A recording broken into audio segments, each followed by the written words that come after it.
Hello students, welcome to la excellence IAS academy. ఈరోజు మనం July 23 నాటి ఈనాడు న్యూస్ పేపర్లోని ఇంపార్టెంట్ కరెంట్ అఫైర్స్ గురించి డిస్కస్ చేద్దామండి. బిఫోర్ దట్ మనము ప్రీవియస్ క్లాస్లోని క్వశ్చన్ ఆఫ్ ద డే గురించి చూద్దాము. ఈ క్రింది వాటిలో భారత ఉపరాష్ట్రపతి రాజీనామాకు సంబంధించిన ఆర్టికల్ ఏది? సో లాస్ట్ క్లాస్లో మనము భారత 14వ ఉపరాష్ట్రపతి జగదీప్ ధన్కడ్ గారి రాజీనామాకి సంబంధించిన కీలక అంశాలను డిస్కస్ చేయడం జరిగింది. ఆ కంటెక్స్ట్లో ఈ క్వశ్చన్ని ఫ్రేమ్ చేశానండి. ఇందులో 4 ఆప్షన్స్ ఇవ్వడం జరిగింది. ఆప్షన్ ఏ చూడండి, ఆర్టికల్ 67A. ఈ ఆన్సర్ కరెక్ట్ అండి. మనకి ఇక్కడ ఆప్షన్ ఏ కరెక్ట్ ఆన్సర్. ఇది ఆర్టికల్ 67A ఏం చెప్తుంది?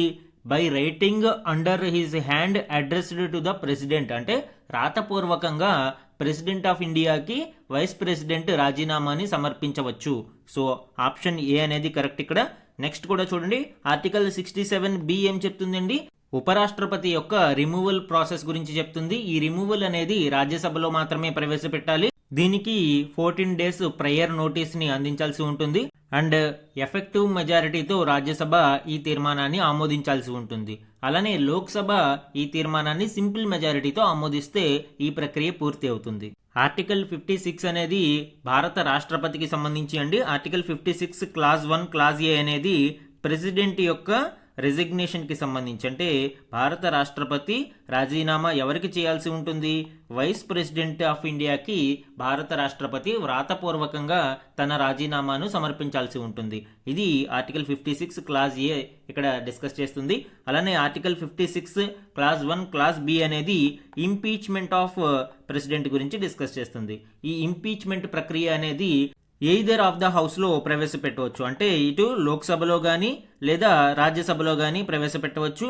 కానీ ఉపరాష్ట్రపతిది ఓన్లీ ఇన్ రాజ్యసభ. సో ఆ డిఫరెన్స్ అనేది మనము అర్థం చేసుకోవాలి.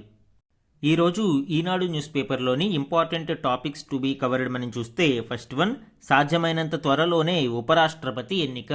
మనము ఇటీవలి పరిణామాల నేపథ్యంలో భారత ఉపరాష్ట్రపతి జగదీప్ ధన్కడ్ గారు రాజీనామా చేయడం, దాని తరువాత ఆయన స్థానంలో ఎవరిని ఎన్నుకోవాలి అనేది ఇప్పుడు చర్చ నడుస్తూ ఉంది. సాధ్యమైనంత త్వరలోనే ఉపరాష్ట్రపతి ఎన్నికను పూర్తి చేయాలి అని ఎలక్షన్ కమిషన్ ఆఫ్ ఇండియా భావిస్తుంది. దానికి సంబంధించిన డీటెయిల్స్ ఇక్కడ చూద్దామండి. ఇది మనకి పాలిటీలో ఇంపార్టెంట్. సెకండ్ వన్, రాష్ట్రపతికి గడువుపై మీ అభిప్రాయం ఏంటి? ఈ ఆర్టికల్ ఇటీవల భారత రాష్ట్రపతి ద్రౌపది ముర్ము గారు ఆర్టికల్ 143 క్లాజ్ 1 ద్వారా భారత సుప్రీంకోర్టును 14 క్వశ్చన్స్ అడగడం జరిగింది. దాని మీద విచారణ చేపడుతూ దీనిని కేంద్ర మరియు రాష్ట్రాల అభిప్రాయాన్ని ఇప్పుడు సుప్రీంకోర్టు కోరుతుంది. ఇది మనకి పాలిటీలో ఇంపార్టెంట్ అండి. నెక్స్ట్ వన్, యునెస్కో నుంచి మళ్లీ వైదొలిగిన అమెరికా. అమెరికా అనేక గ్లోబల్ ఇన్స్టిట్యూషన్స్ నుంచి బయటికి వస్తూ ఉంది.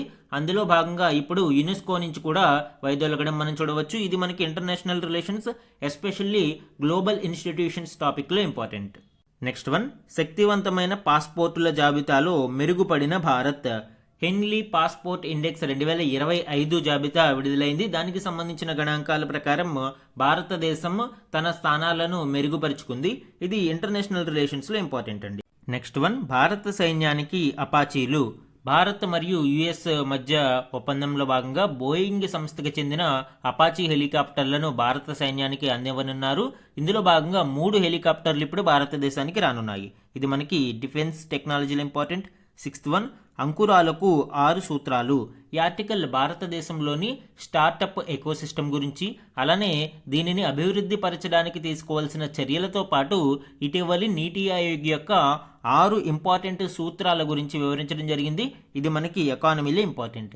ఇదే కాకుండా ఈరోజు Eenadu news పేపర్లోని other important current అఫైర్స్ని గురించి కూడా డిస్కస్ చేద్దాం. ఈరోజు మన ఫస్ట్ ఆర్టికల్ చూడండి, సాధ్యమైనంత త్వరలోనే ఉపరాష్ట్రపతి ఎన్నిక. ఎన్డీఏ విజయం సునాయాసమే. ఈ ఆర్టికల్లో జగదీప్ ధన్కడ్ గారి రాజీనామా తర్వాత తదుపరి వైస్ ప్రెసిడెంట్గా ఎవరిని ఎంపిక చేయాలి, దానికి సంబంధించిన ఎన్నికల ప్రాసెస్ గురించి మనం ఇక్కడ చూద్దాము. ముఖ్యంగా వైస్ ప్రెసిడెంట్కి సంబంధించిన ఇంపార్టెంట్ ఆర్టికల్స్ని ఇక్కడ డిస్కస్ చేద్దాం. సమ్ ఇంపార్టెంట్ ఆర్టికల్స్ మనం ఇక్కడ చూస్తే, ఆర్టికల్ 63 ఏం చెప్తుంది అండి? There shall be a vice president, అంటే భారత రాజ్యాంగం ప్రకారం ఒక ఉపరాష్ట్రపతి ఉండాలి. And article 64 ex officio chairman of Rajya Sabha గురించి తెలియజేస్తుంది అండి. అంటే ఉపరాష్ట్రపతిగా ఎన్నికైన వారు రాజ్యసభ చైర్మన్ గా వ్యవహరించాల్సి ఉంటుంది. ఎక్స్ అఫిషియో అంటే అటు ఉపరాష్ట్రపతి అయ్యారు కాబట్టే ఇటు రాజ్యసభ చైర్మన్గా వ్యవహరించాలి. అండ్ నెక్స్ట్ ఆర్టికల్ 65 చూడండి.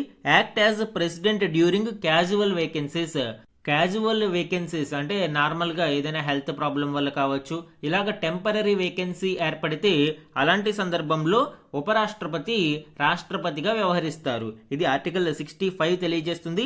అలానే article 66 procedure of election of vice president, భారత ఉపరాష్ట్రపతి యొక్క ఎన్నికల ప్రక్రియ గురించి ఇందులో వివరించడం జరుగుతుంది. ఇందులో ఎవరెవరు ఈ ఎలక్టోరల్ కాలేజీలో భాగంగా ఉండాలి, ఉపరాష్ట్రపతికి ఎన్నికవడానికి కావాల్సిన అర్హతలు లాంటి వివరాలు ఈ ఆర్టికల్ 66లో మెన్షన్ చేయబడ్డాయి. ఆర్టికల్ 67 టర్మ్ ఆఫ్ ఆఫీస్ గురించి తెలియజేస్తుంది అండి. అలానే ఆర్టికల్ 67 క్లాజ్ ఏ రెసిగ్నేషన్ గురించి, 67 క్లాజ్ బి రిమూవల్ ప్రాసెస్ గురించి కూడా వివరిస్తుంది. అండ్ ఇంపార్టెంట్గా ఆర్టికల్ 68 చూడండి. Timing of election to fill vacancy, ఒకవేళ ఉపరాష్ట్రపతి పదవి ఖాళీ అయితే వేకెన్సీ ఉంటే ఏ విధంగా దానిని ఫిల్ చేయాలి, దానికి సంబంధించి ఎంత కాలంలోపు పూర్తి చేయాల్సి ఉంటుంది లాంటి వివరాలు ఆర్టికల్ 68లో వివరించబడ్డాయి. దీనికి సంబంధించి మనము డీటెయిల్స్ చూద్దాం. రాజ్యాంగంలోని ఆర్టికల్ 68లో క్లాజ్ 2 రెండవ నిబంధన ప్రకారం ఉపరాష్ట్రపతి మరణించినా, రాజీనామా చేసినా, తొలగించినా లేదా ఇతర కారణాల వల్ల ఖాళీ అయినా వెంటనే ఎన్నికలు జరగాల్సి ఉంది. ఇక్కడ యాజ్ సూన్ యాజ్ పాసిబుల్ అని మెన్షన్ చేశారు తప్ప ఒక పర్టిక్యులర్ టైం పీరియడ్ అనేది మెన్షన్ చేయలేదు. అదే రాష్ట్రపతికి అయితే ప్రెసిడెంట్ కేసులో ఇది 6 నెలల లోపు పూర్తి చేయాలి అని ఉంటుంది. కానీ ఉపరాష్ట్రపతి కేసులో యాజ్ సూన్ యాజ్ పాసిబుల్, వీలైనంత త్వరగా ఎన్నికలు నిర్వహించాలి అని ఉంటుంది తప్ప ఎన్ని నెలల లోపు దీనిని కంప్లీట్ చేయాలి అని వివరించడం జరగలేదు.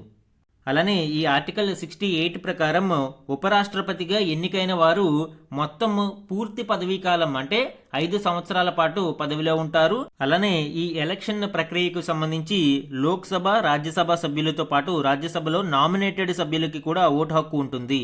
ఇప్పుడు లోక్సభలో నామినేటెడ్ మెంబర్స్ లేరు కాబట్టి బోత్ లోక్సభ, రాజ్యసభలోని మెంబర్స్ అందరూ ఇంక్లూడింగ్ నామినేటెడ్ మెంబర్స్ ఇక్కడ ఈ ఎలక్షన్ ప్రక్రియలో పాల్గొంటారు. ఉపరాష్ట్రపతి ఎన్నికకు సంబంధించిన కీ డీటెయిల్స్ ఇక్కడ మనం చూద్దాము అండి. ఇందులో ఎలక్టోరల్ కాలేజ్ అంటే ఎవరెవరు ఈ ఎన్నికలలో పాల్గొనాలి అనేది చూస్తే consists of members of Lok Sabha and Rajya Sabha, elected and nominated అంటే లోక్సభలో ఎన్నికైన మెంబర్స్, అలానే రాజ్యసభలో ఎన్నికైన మెంబర్స్ తో పాటు నామినేటెడ్ మెంబర్స్ కూడా ఇక్కడ ఈ ఎన్నికల్లో పాల్గొనాల్సి ఉంటుంది.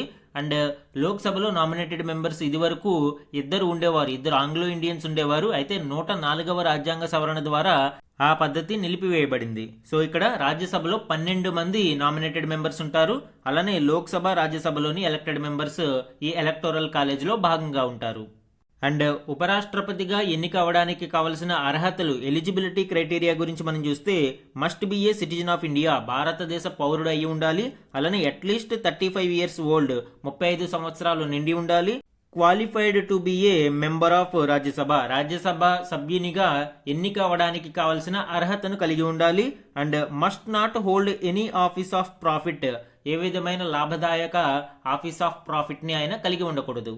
అండ్ నామినేషన్ రిక్వైర్మెంట్స్ గురించి చూస్తే supported by at least 20 proposers and 20 సెకండర్స్ అంటే ఎంపీల నుండి కనీసం 20 మంది ఫస్ట్ లైన్ ప్రపోజర్స్ గాను 20 మంది సెకండర్స్ గాను పోటీ చేయబోయే వ్యక్తి యొక్క అభ్యర్థిత్వాన్ని సపోర్ట్ చేస్తూ ఉండాలి.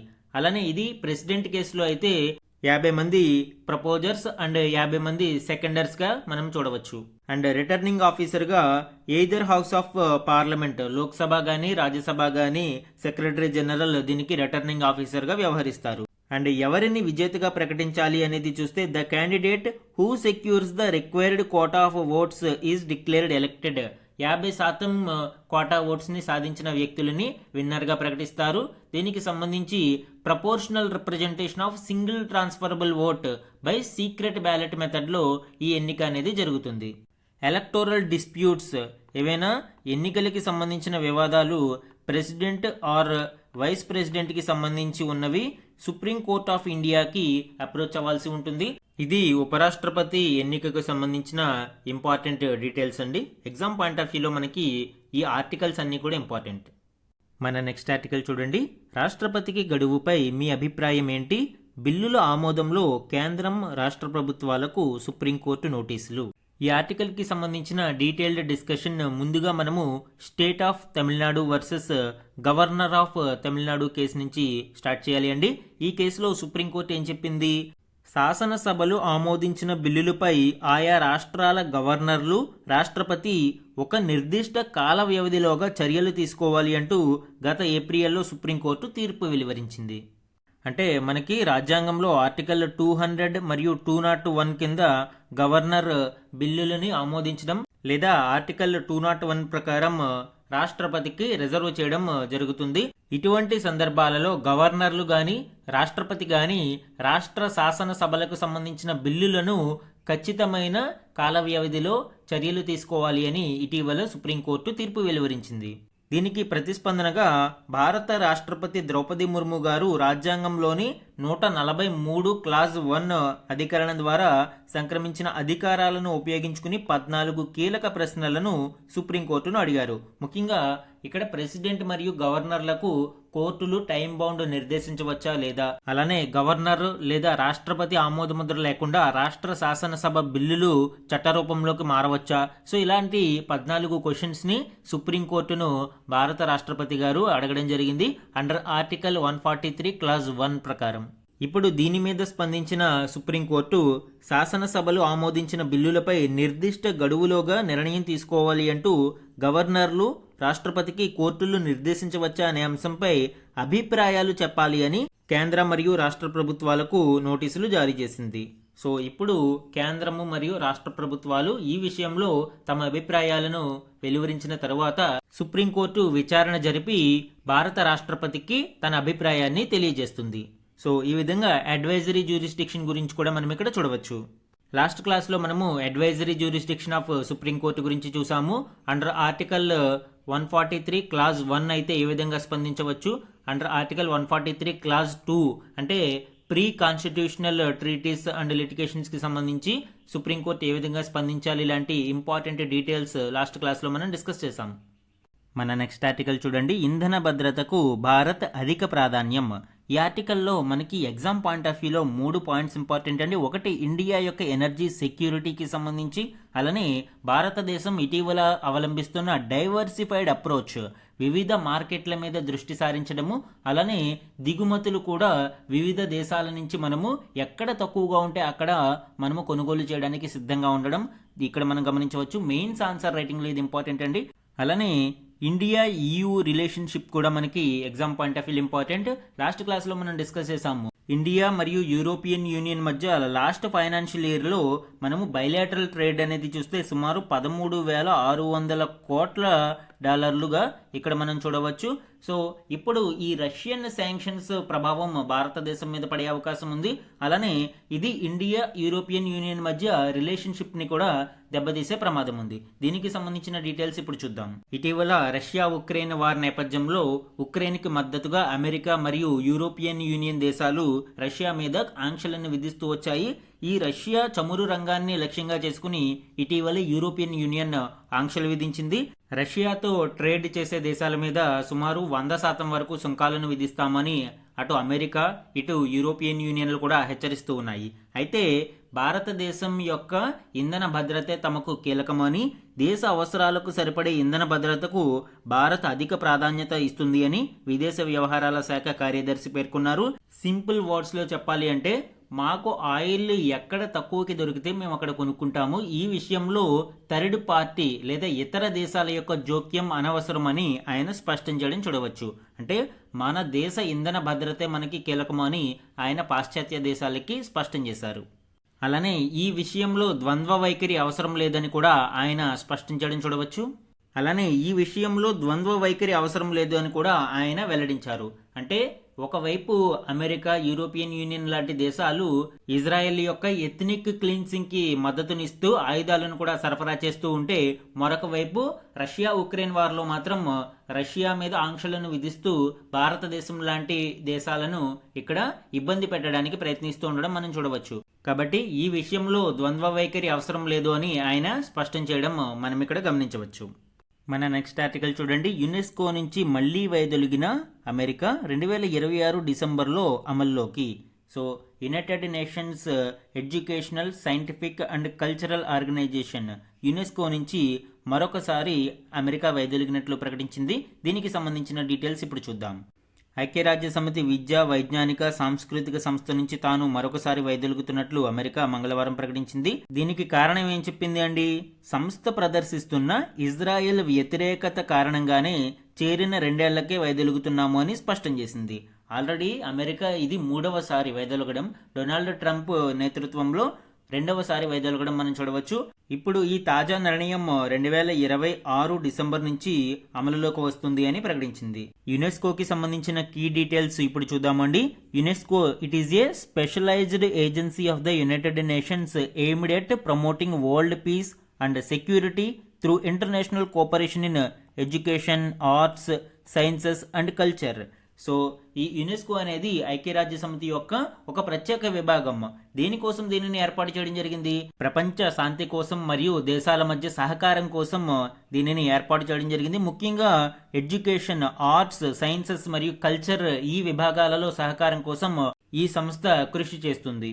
దీనిని 1945లో ఎస్టాబ్లిష్ చేయడం జరిగింది అండి. దీని యొక్క హెడ్ క్వార్టర్ వచ్చి వరల్డ్ హెరిటేజ్ సెంటర్ ఇన్ ప్యారిస్లో దీని ప్రధాన కార్యాలయం ఉంటుంది.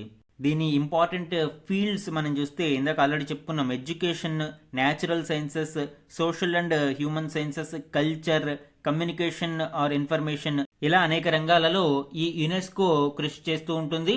తద్వారా ప్రపంచ శాంతికి అండ్ దేశాల మధ్య సహకారానికి కృషి చేస్తుంది. మన నెక్స్ట్ ఆర్టికల్ చూడండి. శక్తివంతమైన పాస్పోర్టుల జాబితాలో మెరుగుపడిన భారత్. ఈ ఆర్టికల్ హెన్లీ పాస్పోర్ట్ ఇండెక్స్ గురించి, అలానే ఈ హెన్లీ పాస్పోర్ట్ ఇండెక్స్ లో ర్యాంకింగ్ ఏ విధంగా ఇస్తారు, అలానే 2025 ర్యాంకింగ్స్ లో భారతదేశం యొక్క ర్యాంక్ ఏంటి అనేది మనము ఇక్కడ చూద్దామండి. శక్తివంతమైన పాస్పోర్టుల జాబితాలో భారత్ గతేడాదితో పోలిస్తే మరింత మెరుగుపడింది. నిరుడు 80వ స్థానంలో ఉండగా ప్రస్తుతం 77వ స్థానానికి చేరుకుంది. అంటే మనకి ప్రస్తుత ర్యాంక్ 77వ స్థానంలో ఉన్నాము.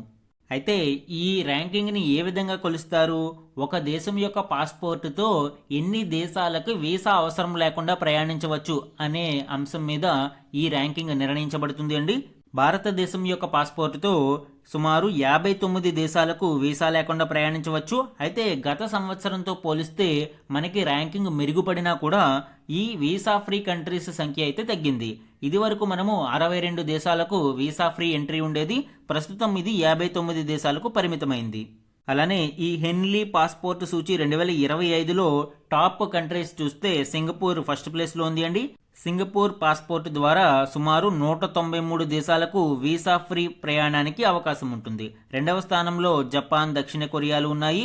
190 దేశాలకి వీసా ఫ్రీ ఎంట్రీ ఉంది.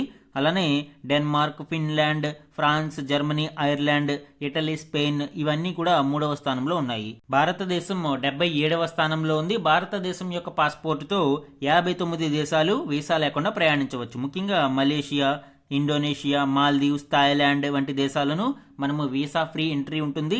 అలానే శ్రీలంక, మకావు, మయన్మార్ లాంటి దేశాలకు అక్కడ దిగిన తర్వాత వీసాలు తీసుకోవచ్చు. ఈ విధంగా వీసా ఫ్రీ కంట్రీస్ మనకి 59 ఉన్నాయి. ఈ హెన్లీ పాస్పోర్ట్ ఇండెక్స్ 2025లో లాస్ట్ జాబితాలో ఆఫ్ఘనిస్తాన్ ఉంది అండి. ఇది కేవలం 25 దేశాలకు మాత్రమే వీసా ఫ్రీ ఎంట్రీని కలిగి ఉంది. మన నెక్స్ట్ ఆర్టికల్ చూడండి. భారత సైన్యానికి అపాచీలు. ఇది అపాచీ హెలికాప్టర్స్, బోయింగ్ సంస్థకు చెందిన అపాచీ హెలికాప్టర్స్ ని మనము కొనుగోలు చేయడము 2020లోనే దీనికి సంబంధించిన ఒప్పందం కుదిరింది. సుమారు 6 హెలికాప్టర్స్ ని మనము కొనుగోలు చేయడానికి 4168 కోట్ల ఒప్పందాన్ని కుదుర్చుకోవడం జరిగింది అండి. ఇందులో భాగంగా 3 హెలికాప్టర్లు ఇప్పుడు భారతదేశానికి చేరాయండి. మిగిలిన 3 కూడా ఈ ఏడాది చివరి నాటికి అందుతాయని తెలుస్తుంది. ఆల్రెడీ భారతదేశం వద్ద 22 అపాచీ హెలికాప్టర్లు ఉన్నాయి. ఇప్పుడు ఇంకొక 6 యాడ్ అవ్వబోతున్నాయి. ఎగిరే యుద్ధ ట్యాంకుగా పేరు పొందిన ఈ హెలికాప్టర్ల యొక్క ప్రత్యేకత ఏంటి అనేది చూస్తే ముఖ్యంగా లాంగ్ బౌ రాడార్ అనేది కీ స్పెసిఫికేషన్ గా చెప్పవచ్చు. దీని యొక్క కీ ఫీచర్ గా చెప్పవచ్చు. ఇది రెక్కల పైన ఉంటుంది. తద్వారా చెట్లు మరియు కొండల మాటును దాగి ఉండి కూడా దాడులు చేయడానికి అవకాశం ఏర్పడుతుంది. అలానే దీని యొక్క గరిష్ట వేగం 279 కిలోమీటర్లు, నింగిలో చేరగల గరిష్ట ఎత్తు 6000 మీటర్ల వరకు ఉంటుంది. ఇది ట్విన్ ఇంజిన్స్ ని కలిగి ఉంటుంది అండి. అలానే 2 పైలట్లకు కెపాసిటీ ఉంటుంది. అలానే శక్తివంతమైన 30 mm చైన్ గన్ ఇందులో ఉంటుంది అండి. ఇది నిమిషానికి 650 వరకు తోటాలను పేల్చగలుగుతుంది. దీనితో పాటు లేజర్ మరియు రాడార్ గైడెడ్ హెల్ ఫైర్ క్షిపణులను కూడా ఇది ప్రయోగించగలదు. తద్వారా ఒక యుద్ధ ట్యాంకు నేల మీద ఏ విధమైన అవసరాలను తీర్చగలదో ఈ అపాచీ హెలికాప్టర్లు గాలిలో తేలి అలాంటి అవసరాలను తీర్చగలడానికి ఆస్కారం ఉంది. మన నెక్స్ట్ ఆర్టికల్ చూడండి, అంకురాలకు 6 సూత్రాలు.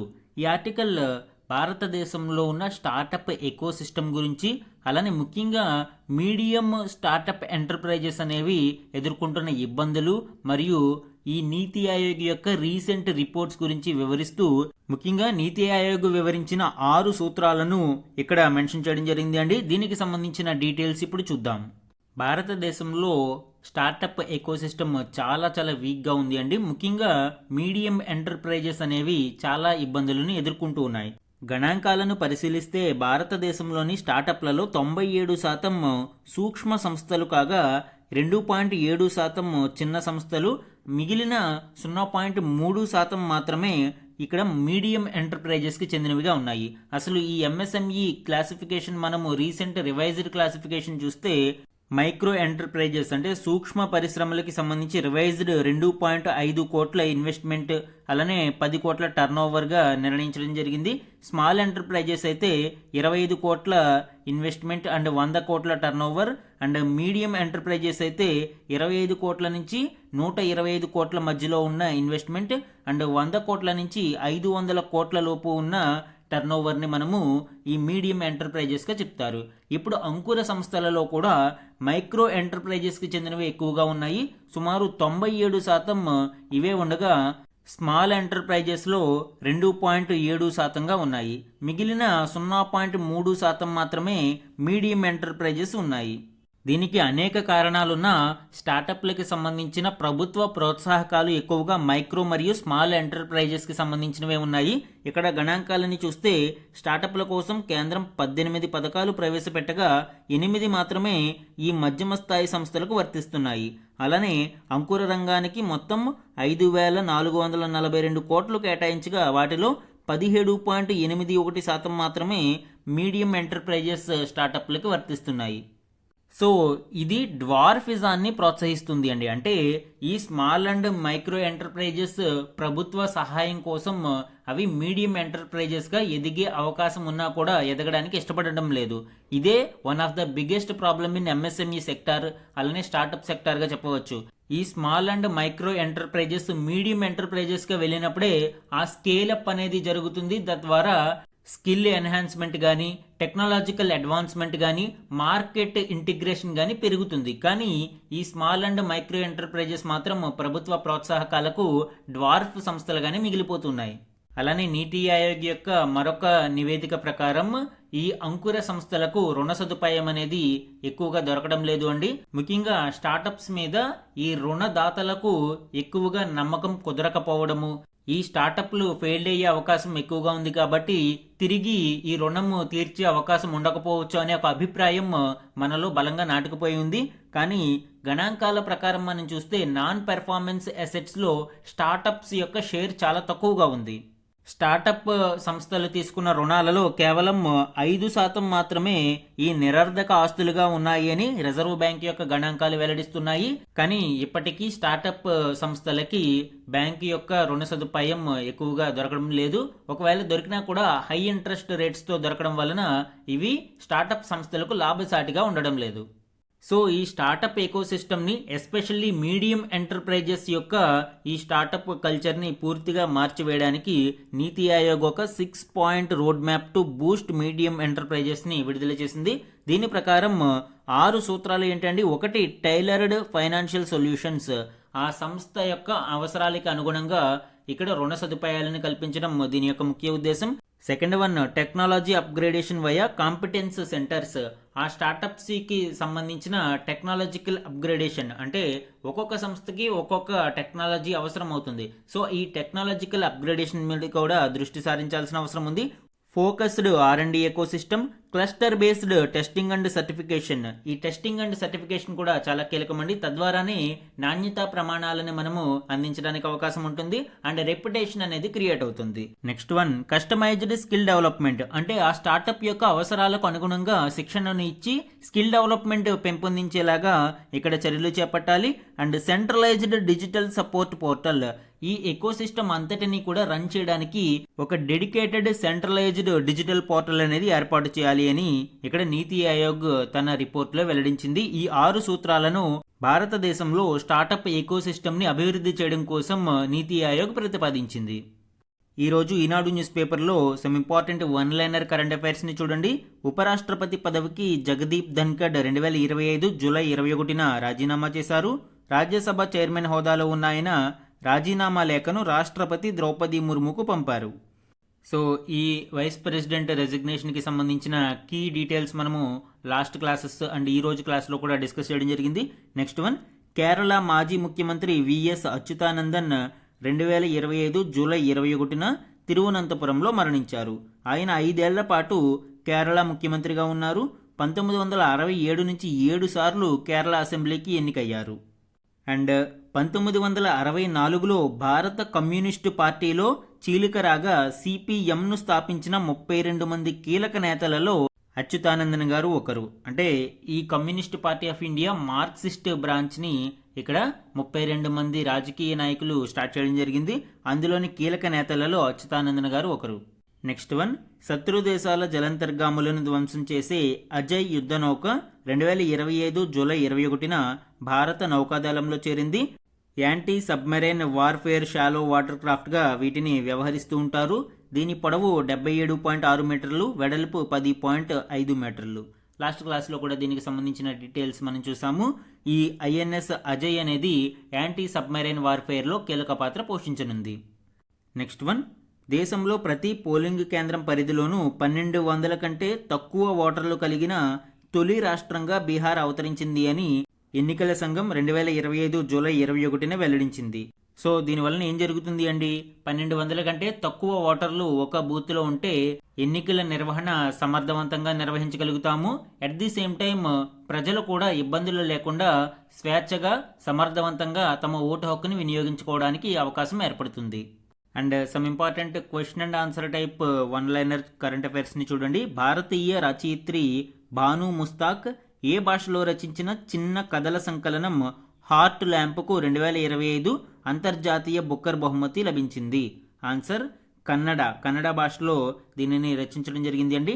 కన్నడ భాష రచనకు ఈ ప్రతిష్టాత్మక పురస్కారం లభించడం ఇదే తొలిసారి. దీపా బస్తీ ఆంగ్లంలోకి అనువదించిన ఈ పుస్తకం దక్షిణ భారతదేశంలోని ముస్లిం మహిళలు ఎదుర్కొంటున్న సవాళ్లు, పోరాటాల గురించి వివరిస్తుంది. నెక్స్ట్ వన్ చూడండి. మొదటి గ్లోబల్ పాండమిక్ ట్రీటీ ఇటీవల ఏ అంతర్జాతీయ సంస్థ అధికారికంగా ఆమోదించింది? సో ప్రపంచ ఆరోగ్య సంస్థ వరల్డ్ హెల్త్ ఆర్గనైజేషన్ జెనీవాలో జరిగిన వార్షిక సమావేశంలో ఈ ఒప్పందాన్ని 124-0 ఓట్ల తేడాతో ఆమోదించడం జరిగింది. కోవిడ్ పాండమిక్ తర్వాత ఇలాంటి ఒక ఒప్పందం కావాలి అని సుమారు 3 సంవత్సరాల పాటు కృషి చేయగా ఈ ఒప్పందం ఫైనల్గా 2025లో ఆమోదముద్ర లభించింది. ముఖ్యంగా దీనిలోని కీ ప్రొవిజన్స్ మనం చూసినప్పుడు పాండమిక్ సమయాలలో గవర్నమెంట్ యొక్క ఇంటర్వెన్షన్ ఫర్ పబ్లిక్ బెనిఫిట్ ఏ విధంగా ఉండాలి, pathogen access and benefit sharing అంటే వివిధ దేశాలు ఈ ప్యాథోజన్స్ కి సంబంధించిన సమాచారాన్ని ఇచ్చిపుచ్చుకోవడం, తద్వారా వీలైనంత త్వరగా ఈ పాండమిక్స్ ని అరికట్టడానికి, అలానే నాలెడ్జ్ షేరింగ్ కావచ్చు, టెక్నాలజీ షేరింగ్ కావచ్చు, ఇక్కడ పాండమిక్ ని అరికట్టడమే వీటి యొక్క ప్రధాన ఉద్దేశం. ఈ పాండమిక్ అగ్రిమెంట్ యొక్క ముఖ్య ఉద్దేశంగా చెప్పవచ్చు. ఈరోజు మన క్వశ్చన్ ఆఫ్ ద డే గురించి చూడండి. ఉపరాష్ట్రపతి ఎన్నికల ఎలక్టోరల్ కాలేజీలో ఈ క్రింది వారిలో ఎవరు భాగం కాదు? సో ఈరోజు మనము election of the vice president గురించి డిస్కస్ చేయడం జరిగింది. ఆ కంటెక్స్ట్లో electoral college of vice president election గురించి డిస్కస్ చేశాము. అందులో భాగంగానే ఈ క్వశ్చన్ ఫ్రేమ్ చేశాను. ఇక్కడ 4 ఆప్షన్స్ ఇవ్వడం జరిగింది. ఇందులో ఎవరు ఉపరాష్ట్రపతి ఎన్నికలో భాగం కాదు ఐడెంటిఫై చేసి ఆన్సర్ని కామెంట్ సెక్షన్లో కామెంట్ చేయండి. ఇది ఈ రోజు ఈనాడు న్యూస్ పేపర్లోని ఇంపార్టెంట్ కరెంట్ అఫైర్స్ మీద daily analysis. Thank you for watching.